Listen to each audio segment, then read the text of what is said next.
Hey guys, how's it going? Today's video is for all of the do-it-yourselfers out there like me who may still be using one of these older Toro Recycler push mowers, and you may be having some carburetor issues like I've been having with mine lately. And if so, chances are you've considered purchasing a rebuild kit for your carburetor, or just going ahead and purchasing an aftermarket replacement carburetor kit from Amazon like the one I have sitting on the table right here. So in this video, I'm going to take a closer look at this carburetor kit and take a closer look at all these components that come with it and give you a better look at them, at least a better look than you can get just from looking at the Amazon listing pictures, and just help you determine as to whether you think this is the carburetor kit for you, or if you think you might go with one of the other many carburetor kits they have listed. Now, I will point out before I get started, again, I was initially going to just purchase a carburetor rebuild kit, but I'm going to point out that I could not find a rebuild kit for my carburetor on Amazon or eBay. All I could find were these complete carburetors, or these complete carburetors that came in these little kits with all these components. So you're probably better off just buying one of these complete kits. It's much cheaper, much more cost effective. It usually comes with a lot of components that you're going to need, and if you don't need them right now, you're going to need them in the near future anyway.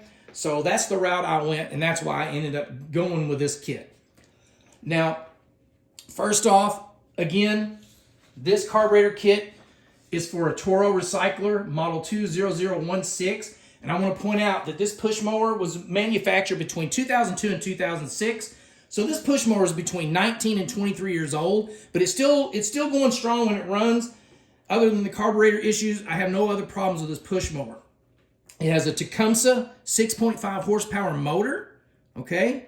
And I was actually given this mower 6 years ago from a friend of mine when my push mower went out, and it was his dad's. His dad got up in age and never used it, so he just gave it to me, said if I could get it running, I could have it. So I just cleaned out the carburetor. It started right up. I've been using it for 6 years. The first 4 years I've had absolutely no problems, but the last couple of years I've had issues with the carburetor. It's had hard starting. I can go out and prime it, and it just won't start. It's just not getting gas. So I figured out a couple of tricks I could do to get it started. So I'll share them with you in case you're having the same kind of issues. You can use a couple of these tricks just to get your mower started and get you by until you can get a rebuild kit or a carburetor kit and fix your issue. So the first trick I could do was I could take this brass bolt out of the carburetor bolt, take this bolt out, and take a thin piece of wire like guitar string or a bread tie, just peel the paper off of that, and I could take that wire, and there's some little passages on the inside of this brass bolt, and you could clean those out and put that bolt back in, prime it, and in the beginning, it would start right up, and it would run great after that, and I could let it sit for a couple of minutes, but if I let it sit for about 6 or 7, maybe 10 minutes and went back out, I'd have to redo it. But once it got started, it ran great. Just don't let it sit too long. But eventually they got to where that didn't really work too well, so I had to try another trick. I could take my push mower and turn it on its side, whichever side the carburetor's on, and while it was on its side, then pull start it, and it would start right up. Usually within 1 to 3 pulls, usually on the first pull, let it run for a couple seconds and then lower it back down, and you're good to go, and it'll run just fine. Now, if you do decide to try that, be sure there are no pets or kids around, because you know that blade, that push motor is going to be on its side, and that blade's going to be exposed, and you don't want any accidents. So just be real careful. But try one of those 2 tricks to get you by until you can either get your carburetor cleaned out and fixed, or replaced, or whatever. So I just thought I'd share that with you real quick. So getting to the carburetor kit itself. Now this is a Harbot or Harbot. I'm not exactly sure how you pronounce that name. I did purchase this from Amazon. It currently sells at the time of this video for $21.99. I did purchase it a few days ago. They're having some kind of a discount sale on Amazon. I actually got this whole kit for $16.97, which is a great deal because it actually came with this ignition coil. Now these ignition coils will run you $13 or $13 to $20 by themselves, okay? But I got it with this kit with all these components and this coil for $16.97, which I thought was a great deal. And that's one of the main reasons I went with this kit over one of the many other options on Amazon, was because this Harbot kit was the only one that came with an ignition coil. A lot of the other kits are a few dollars, price difference, but they usually came with very similar components. But this, again, was the only one that came with this ignition coil. And I've had a couple times this last season that my push mower just shut off. I couldn't get it started. I didn't use it long enough for it to get hot. And I pretty much determined that maybe my ignition coil was going out. So I decided to go ahead and get this kit since it was such a good price and it came with this coil. And that's the main reason I went with this brand and this kit over the others. So I just wanted to point that out.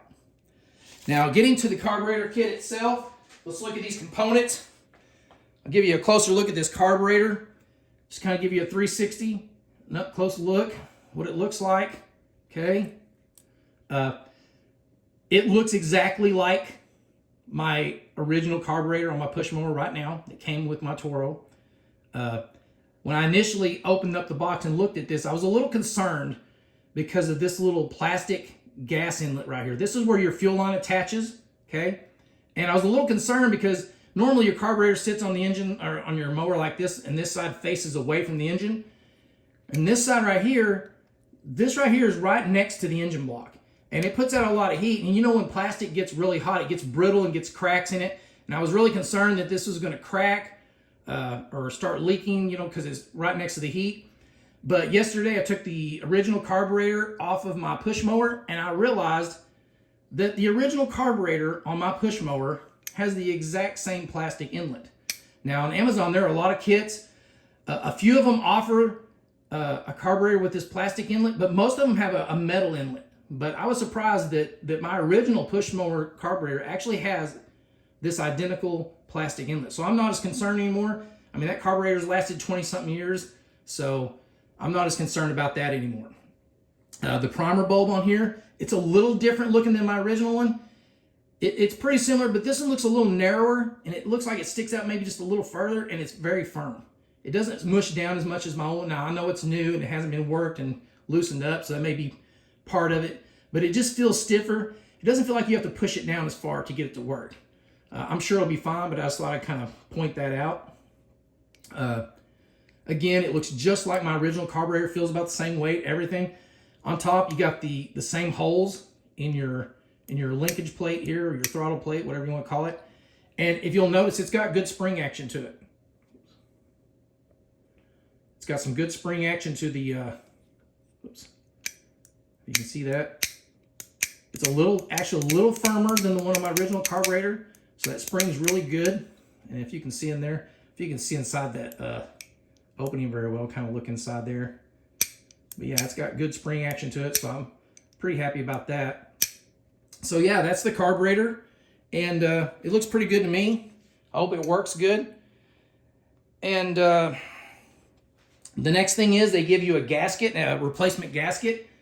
They only give you this one. Now this goes right here on your carburetor, right here, and it goes between your carburetor and your engine block right here. So I noticed the one when I took my carburetor off my mower the other day, the gasket's worn and needs to be replaced. So it's nice that they included this because I am going to need this. Also, they give you an extra primer bulb, which is nice because these are $4 or $5 just by themselves, okay, usually. And it's nice that they give you a replacement, and they also give you a replacement primer bulb retaining ring. So you don't have to try and use the old one. You got a new one for it. So that's really nice too. Also, they give you an inline fuel filter. Now, I see these in the store for like $6 and $7. I don't know how good they work, but I will point out one thing. If you look through that hole in the middle, you can see through there, it's just screen wire in there. You can see through that hole in the middle of it right there. You see that screen wire? I don't know for sure if it's focusing very well or not, but it doesn't have any paper or any kind of filter media in there. So it's not going to filter out fine particles. It'll catch any, some bigger stuff. But yeah, it doesn't have any filter media in there. So chances are it's not going to filter out any real fine particles, but it's better than nothing. And I'm glad they threw it in there. And the next thing, they also give you an air filter. Now this is the air filter. It looks just like the one I've been using. It's got some part numbers up here on top. My mower uses a 36905, and as you can see in that middle number, that is the part number. It's got some other part numbers. I'm sure this carburetor kit and these air filters and pieces fit a variety of different mowers, such as Craftsman and stuff, but it does have the proper part number, and I've got one of my old filters I've been using up till now, so I'm going to put it right next to it and compare it in size. And as you can see, it looks identical to it. Height-wise, if I put them, stack them next to each other, the new one, the one that comes with the kit, looks like it might just be a smidgen taller. It's hard to say, but it does look like it's a little taller, but I don't think that's going to be enough to cause any problems with it fitting. So I'm pretty happy about the air filter being included in the kit.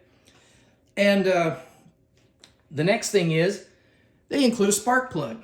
Okay, now my mower requires a Champion RJ19LM spark plug, and they recommend a 30 thousandths gap setting. And what I noticed about this spark plug that I thought was kind of interesting, oh, it's not focusing very well. If you can see it, it says HIPAA on the spark plug. Can you see that? Well, it's not focusing, is it? Not sure what the problem is. Well, I can't get it to focus. It says HIPAA right there on the spark plug.